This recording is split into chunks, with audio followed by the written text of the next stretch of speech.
E aí, pessoal, tudo bom? Espero que sim. Vamos para mais uma aula, mais uma semana, continuando de onde a gente parou na semana passada. Então, sem perder tempo, vamos lá. Então, nessa aula, a gente vai falar sobre a vinda da família real para o Brasil e o processo de independência. A gente viu na última aula o porquê da família real ter vindo para o Brasil, e aí a gente vai entender nessa aula os impactos que essa vinda causou aqui para o território e como o processo de independência surge a partir desse momento. Então, só para relembrar, a gente viu que foram as invasões napoleônicas que causaram a vinda da família real para o Brasil. Napoleão invade Portugal por causa do bloqueio continental, a gente viu isso na última aula, e aí a família real se vê obrigada a fugir para não sofrer a fúria do Napoleão. E aí eles deixam Portugal e vêm para o Brasil. A rainha de Portugal, Dona Maria, ela já não era mais quem governava, porque ela foi diagnosticada com uma doença mental. Então, o filho dela, Dom João, atuava como príncipe regente, ou seja, era ele que tomava as decisões relacionadas a Portugal. Ele atuava como um rei, mesmo não tendo esse título. Durante a fuga da família real, os ingleses eles vão fazer a proteção dos navios de Portugal, ou seja, a gente viu que o bloqueio continental imposto pela França de Napoleão dizia justamente que os países não poderiam fazer comércio com a Inglaterra. Só que Portugal e Inglaterra já eram aliados há muito tempo. Então, Portugal ignora as ordens do bloqueio e continua fazendo seu comércio com a Inglaterra normalmente. Quando ela vê que o Napoleão vai invadir Portugal, a família real precisa sair para não sofrer essa fúria. Então, quem auxilia essa fuga foram os ingleses. Eles fizeram a proteção dos navios de Portugal e ajudaram os portugueses a chegarem aqui no Brasil. Estima-se que chegaram no Brasil cerca de 15 mil pessoas, e isso exigiu uma mudança completa na estrutura do país. O país não estava preparado para abrigar toda essa gente. Então, de uma hora para outra, ele precisou fazer isso. Imagina, você na sua casa, e aí de repente chegam 15 pessoas, eu não vou nem falar 15 mil, mas chegam 15 pessoas para viver na sua casa. Você vai ter que dar um jeito de acomodar todas essas pessoas. Provavelmente vai ser difícil. E foi isso que aconteceu no Brasil. O Brasil estava aqui, com a sua população, vivendo como colônia, e aí de repente, bum, 15 mil pessoas chegam e precisa se acomodar todas essas pessoas agora. E aí, uma das primeiras medidas adotadas por Portugal foi a abertura dos portos para nações amigas, em especial e especialmente a Inglaterra, porque existe uma coisa chamada Pacto Colonial, ou seja, a colônia, ou seja, o Brasil, eles só poderiam fazer comércio com Portugal, que era sua metrópole. Com a abertura dos portos para nações amigas, isso deixa de existir, porque os ingleses estavam interessados em fazer comércio com o Brasil. E como foram eles que ajudaram Portugal a fugir, então era de interesse deles que eles pudessem fazer esse comércio com o Brasil. E aí Portugal adere a essa medida e decreta a abertura dos portos para nações amigas. Não vieram só a família real e alguns nobres para o Brasil. Veio toda a estrutura administrativa, porque a ideia era controlar Portugal a partir do Brasil. E o Brasil não estava pronto para ter toda essa estrutura. Então, ele precisou rapidamente criar essas condições para que a família real pudesse governar Portugal a partir aqui do Brasil. E aí foram realizadas melhorias, prédios que já existiam foram consertados, novos prédios foram levantados, e aí a família real ela acabou desapropriando alguma das residências. Por exemplo, tinha uma propriedade que interessava a eles, uma casa que eles gostavam, mas já tinha alguém morando lá. A família real usou essa autoridade de realeza para desapropriar essas pessoas, ou seja, a casa é sua, não é mais, agora é da família real, porque a família real precisa dessa casa. Como eles são realeza, eles têm o direito de fazer isso. Era isso que eles alegavam. É claro que isso não era justo para as pessoas que moravam aqui. E aí, continuando essas medidas para desenvolver o Brasil, eles modernizaram o porto, o comércio foi diversificado, Dom João vai criar a imprensa régia, a Academia da Marinha, Academia Militar, Jardim Botânico, fábricas de pólvora, laboratórios químicos, vai trazer para o Brasil acervo da Biblioteca Nacional. Toda a Biblioteca Nacional de Portugal foi trazida para o Brasil e precisava ser acomodada aqui de maneira satisfatória. Então, essa também era uma preocupação deles. Ele estimula a fundação de teatros, possibilita a vinda de músicos para o Brasil. Então, de uma hora para outra, o Rio de Janeiro, que era onde estava a família real, precisou se modernizar para dar conta dos luxos que esses caras queriam. Se criou toda uma nova vida cultural, tudo isso foi trazido para o Brasil, não existia isso. O Brasil era colônia, ele deveria produzir para que Portugal recebesse os lucros. Agora que a família real está aqui, o país precisa se aprimorar, ele precisa se desenvolver para dar conta de tudo que a família real estava acostumada lá em Portugal. Eles queriam ter uma condição de vida igual a que eles tinham em Portugal, e o Brasil não tinha condições para isso naquele momento. Então se iniciou um processo de altas transformações, altas construções, então um período de alto desenvolvimento para o Brasil para poder acomodar a família real. Agora que o Brasil ele tem esse status importante de ser o centro de comando da família real, ele vai adotar um novo título. O Brasil passa a ser conhecido como Reino Unido, a Portugal, Brasil e Algarves. Vai morrer a Dona Maria. E aí, em 1818, o Dom João vai ser coroado duplamente. Dom João VI, rei de Portugal, e Dom João I, rei do Brasil. Já que o Brasil agora servia não só como colônia, mas também como sede do governo português. Vai ser assinado entre Dom João VI e o imperador da Áustria o acordo de casamento entre o príncipe Dom Pedro e a arquiduquesa Dona Maria Leopoldina. E aí, em 1817, vai chegar ao Brasil a esposa de Dom Pedro, que era muito comum, antigamente, eram os casamentos arranjados. Então, o Dom Pedro ia se casar com uma mulher que até então, antes de 1817, ele nunca tinha visto na vida dele. Era uma prática muito comum para fortalecer alianças entre países. Quando as guerras napoleônicas acabam, ou seja, quando eles finalmente derrotam Napoleão, o Dom João VI vai criar um projeto chamado de Missão Francesa. E aí ele vai estimular a vinda de artistas franceses para cá para o Brasil.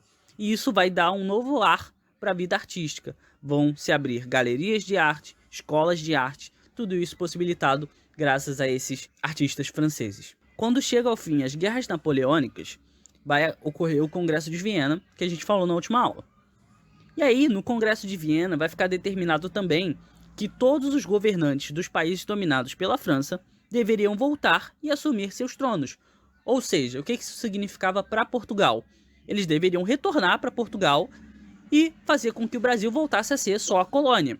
Só que o Dom João, ele não tinha intenção de deixar o Brasil. Ele estava numa estrutura bem confortável aqui no Brasil, ele estava bem satisfeito com a condição de governo sendo aqui no Brasil. Então, ele não tinha intenção de voltar nesse primeiro momento. E isso vai fazer surgir uma ruptura entre ele e a base política que tinha ficado em Portugal. Ou seja, os caras que estão em Portugal querem que ele volte para governar a partir de Portugal, como era antes. E isso significava que o Brasil ia voltar a ser uma colônia. Simplesmente um lugar para que se produzissem coisas para Portugal. E não era isso que o Dom João queria. Então, vai surgir um desentendimento entre o pessoal que está em Portugal, que quer que o Dom João volte, e o pessoal que está aqui no Brasil, que quer que o Dom João continue aqui. Com as mudanças feitas no Brasil para melhorar a qualidade de vida, a elite vai ficar bastante satisfeita. Agora eles têm uma vida cultural, agora eles têm um local desenvolvido, um local que tem um ar de nobreza, o que não existia antes da família real no Brasil. Então, agora a elite brasileira está muito satisfeita com os desenvolvimentos que a região passou.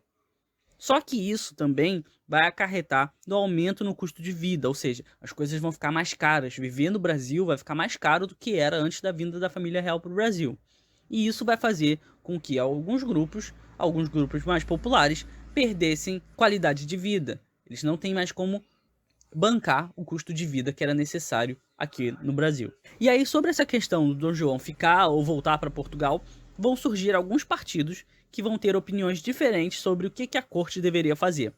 A gente vai ter o Partido Brasileiro, eles queriam a monarquia e que a corte permanecesse no Brasil, ou seja, que o Dom João continuasse aqui no Brasil. Esse grupo era formado principalmente pela aristocracia rural, que eram os grandes proprietários de terras, só que esses caras não defendiam a ruptura com Portugal. Eles não estavam pensando nesse momento em independência, eles queriam manter as coisas exatamente como estavam.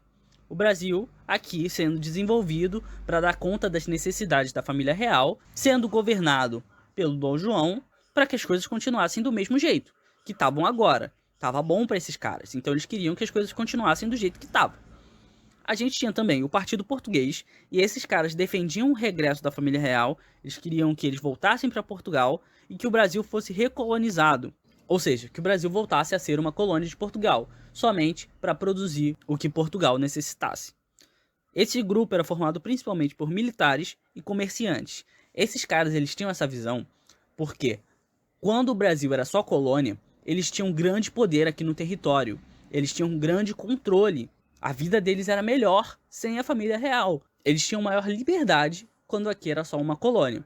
Agora que a família real chegou, eles já não têm mais essa liberdade, porque quem está tomando conta de tudo é a família real, bem mais de perto. Eles estão controlando aqui o Brasil, tomando conta de tudo, e esses caras, militares, comerciantes, eles perdem esse poder de influência que eles tinham quando o Brasil era só colônia. Então esses caras defendem que a família real volte para onde ela estava, lá para Portugal, e que o Brasil seja recolonizado, volte ao status de colônia. E a gente vai ter também os liberais exaltados ou radicais.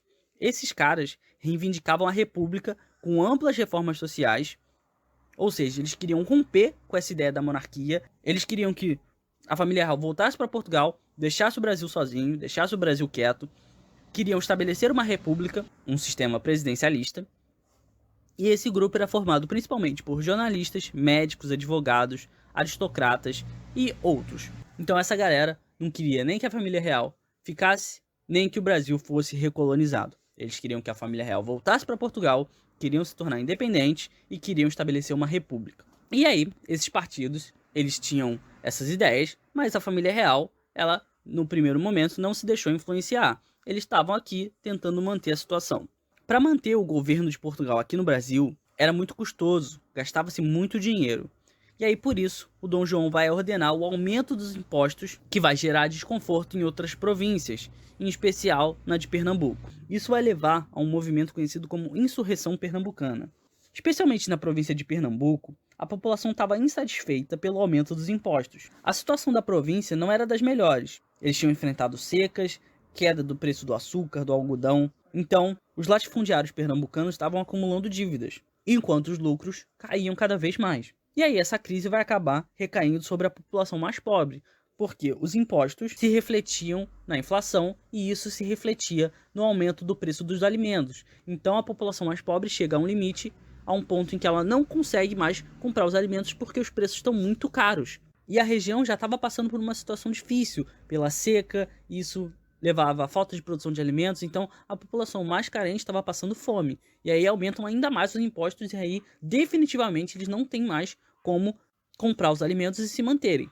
Então eles se organizam em um grupo e eles planejavam proclamar uma república, com base nas ideias iluministas, e dentro desse movimento existiam militares, comerciantes, artesãos, proprietários rurais e até padres. Por isso, o movimento também era conhecido como Revolução dos Padres, mas ela é geralmente denominada de Insurreição Pernambucana.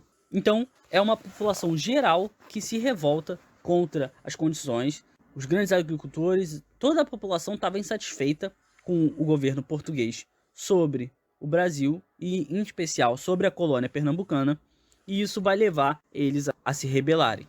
Os pernambucanos chegam a tomar o poder e instituem uma república, mas essa só vai durar 75 dias.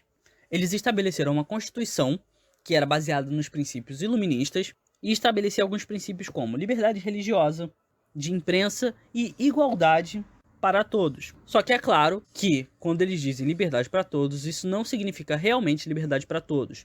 Os negros não foram permitidos de participar dessa revolução, porque os grandes proprietários de terra tinham medo de que eles perdessem o seu poder. Então os negros, que eram escravos, não foram permitidos de participar dessa revolução, justamente por causa dos grandes latifundiários, que temiam que se os negros pegassem armas para lutar pela revolução, eles iam acabar se revoltando contra o seu status de escravos e iam acabar prejudicando os senhores de engenho. O governo conseguiu reprimir esse movimento e os líderes foram condenados à morte por enforcamento. Enquanto isso, em Portugal, vai acontecer um movimento conhecido como Revolução do Porto, que visava transformar Portugal em uma monarquia constitucional, igual a que a gente viu lá quando a gente falou da Revolução Inglesa, lá no iniciozinho.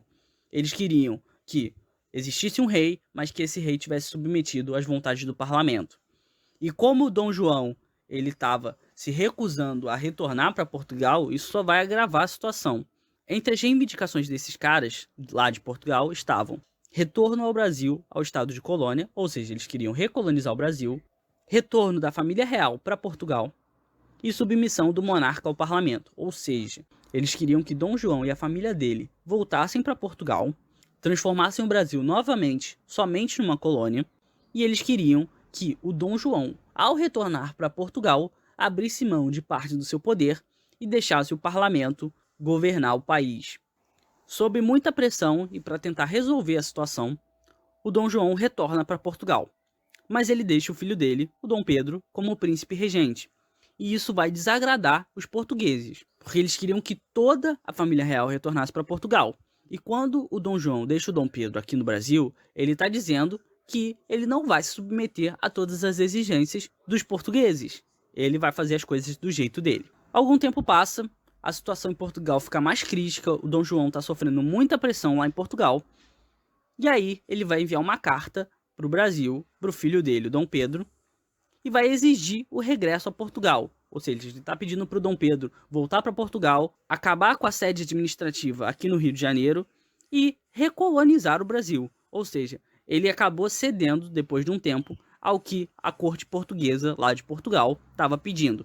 Só que o Dom Pedro ele vai ignorar as ordens do pai e vai se recusar a partir. Esse dia, em 9 de janeiro, fica conhecido como o Dia do Fico, e é atribuído a Dom Pedro a icônica frase: "Se é para o bem de todos e felicidade geral da nação, estou pronto, digam ao povo que fico." Ao fazer isso, o Dom Pedro está dizendo que ele não vai se submeter a Portugal, e isso vai aumentar cada vez mais a tensão entre Portugal e Brasil, entre o Partido Português e o Partido Brasileiro, os dois aqui do Brasil. Para piorar ainda mais essa situação, o Dom Pedro vai decretar que todas as ordens vindas de Portugal devem ser autorizadas por ele antes de serem cumpridas. Ou seja, na prática, ele está falando que o Brasil é soberano e que as decisões de Portugal precisam ser aprovadas por ele antes de serem cumpridas. Depois de toda essa tensão, o Dom Pedro vai receber um ultimato para retornar a Portugal. Ou seja, você tem que retornar a Portugal imediatamente. Era a última cobrança que Portugal ia fazer. Era a cobrança definitiva. Ele deveria retornar a Portugal e cumprir as exigências dos portugueses. Ele se recusa e aí, em 7 de setembro, ele declara a independência do Brasil. No mesmo ano, ele é coroado Dom Pedro I, imperador do Brasil. Só que Portugal não vai aceitar a independência do Brasil de imediato. Eles vão conversar e o Brasil vai acabar pagando 2 milhões de libras esterlinas, na época era um dinheiro razoável, e grande parte desse dinheiro foi emprestado pela Inglaterra para que o Brasil conseguisse pagar a Portugal e assim assinar um acordo, o Tratado de Paz e Amizade, para que Portugal finalmente reconhecesse o Brasil como independente. Então a independência do Brasil ela veio às custas de pagar para Portugal reconhecer a independência do Brasil. Porque se Portugal não reconhecesse a independência do Brasil, o Brasil ia ter sérias dificuldades para fazer negócio com outras nações da Europa. Então foi uma medida que o Dom Pedro julgou necessário para que Portugal finalmente reconhecesse o Brasil como independente e o Dom Pedro I como seu imperador. Finalizamos por aqui. Espero que vocês tenham gostado, entendido, tenha ficado tudo claro. Se não, dúvidas, perguntas, sugestões, enviem, por favor, tá bom? Então, até semana que vem. Um abraço. Tchau, tchau.